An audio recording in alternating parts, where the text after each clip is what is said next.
Okay, this video is for anyone who changed out their air filter and the cabin air filter in a Chevy Silverado or a GMC Sierra, and you got a humming noise after.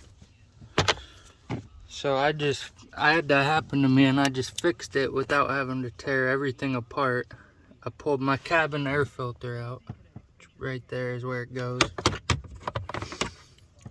I shoved my shop vac, which is a small one, it's a Stanley, and I got it to bend around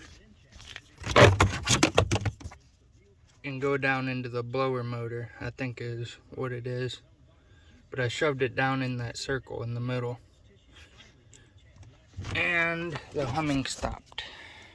And while I'm at it, I am changing my cabin air filter.